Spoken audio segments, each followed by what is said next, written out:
स्वामी विवेकानंद एक ऐसा नाम जो भारत के लोगों को गौरव से भर देता है। तो इस वीडियो में हम आपको बताएंगे स्वामी विवेकानंद के जीवन के बारे में। स्वामी विवेकानंद का जन्म 12 जनवरी सन 1863 को कलकत्ता में एक कायस्थ परिवार में हुआ था। उनके बचपन का नाम वीरेश्वर रखा गया, किंतु उनका औपचारिक नाम नरेंद्र नाथ दत्त था। पिता विश्वनाथ दत्त कलकत्ता हाई कोर्ट के एक प्रसिद्ध वकील थे। दोस्तों, क्या आप जानते हैं स्वामी विवेकानंद के दादा दुर्गाचरण दत्त संस्कृत और फारसी के विद्वान थे।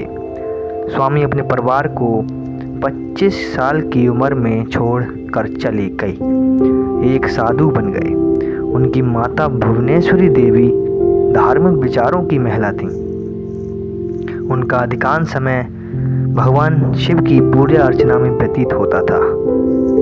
नरेंद्र के पिता और उनकी माता के धार्मिक प्रगतिशील व तर्क संगत रवैये ने उनकी सोच और व्यक्तित्व को आकार देने में मदद की।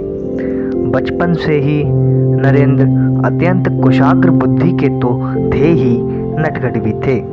अपने दोस्तों के साथ वो खूब शरारत करते थे और मौका मिलने पर अपने अध्यापकों के साथ भी शरारत करने से नहीं चूकते थे। स्वामी विवेकानंद की माँ को पुराण, महाभारत, रामायण आदि की कथा सुनाने का बहुत शौक था। सन 1871 में 8 साल की उम्र में नरेंद्र नाथ ने ईश्वर चंद्र विद्यासागर के मेट्रोपॉलिटन संस्थान में दाखिला लिया। सन 1877 में उनका परिवार रायपुर चला गया।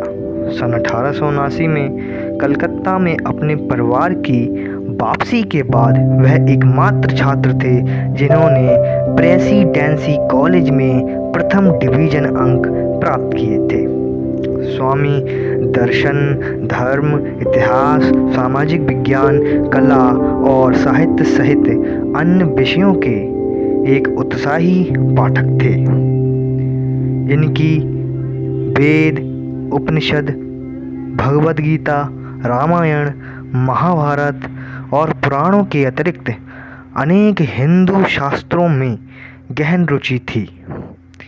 1881 में इन्होंने ललित कला की परीक्षा उत्तीर्ण की और 1884 में कला स्नातक में डिग्री ली। अब हम स्वामी विवेकानंद द्वारा किए गए महान कार्यों के बारे में बात करेंगे। ब्रिटिश शासित भारत में उभरते हुए राष्ट्रवाद की पृष्ठभूमि में विवेकानंद ने राष्ट्रवादी आदर्श को स्फूर्त किया। स्वामी की निर्भीक देशभक्ति ने पूरे भारत में राष्ट्रीय आंदोलन को एक नया रंग दिया। उस दौरान अपने जीवन में उन्होंने कई किताबें लिखीं, जिनमें से कर्मयोग, राजयोग, वेदांत दर्शन, भक्ति योग मुख्य हैं। स्वामी विवेकानंद ने 31 मई 1893 को पश्चिम की यात्रा शुरू की और जापान के कई शहरों का दौरा किया। 30 जुलाई 1893 को शिकागो, अमेरिका में पहुँचे, जहाँ धर्म संसद होने वाली थी।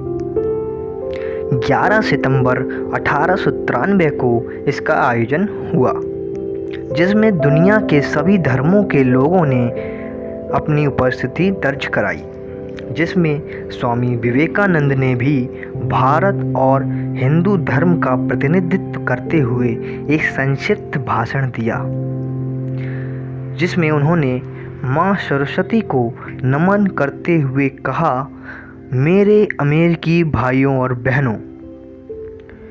इन वाक्यों पर वहाँ मौजूद 7000 की भीड़ ने स्वामी विवेकानंद को 2 मिनट तक स्टैंडिंग ओवेशन दी और इस 2 शब्दों ने स्वामी विवेकानंद को शिकागो में एक फेमस व्यक्ति बना दिया। इसके बाद वह अपनी यात्रा को ख़त्म कर वापस आ गए।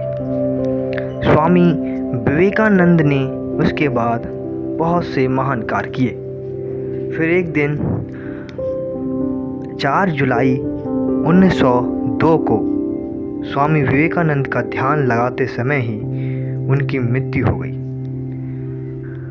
उनके मस्तिष्क में रक्त वाहिका का टूटना मृत्यु के संभावित कारण के रूप में बताया गया।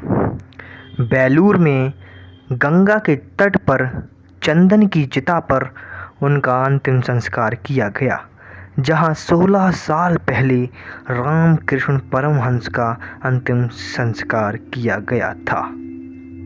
उन्होंने कई महान और यादगार कार्य किए, जिनको इस छोटी सी वीडियो में समेटना बहुत मुश्किल है। ऐसे महान व्यक्ति को हमारी तरफ से बहुत ही भावपूर्ण श्रद्धांजलि।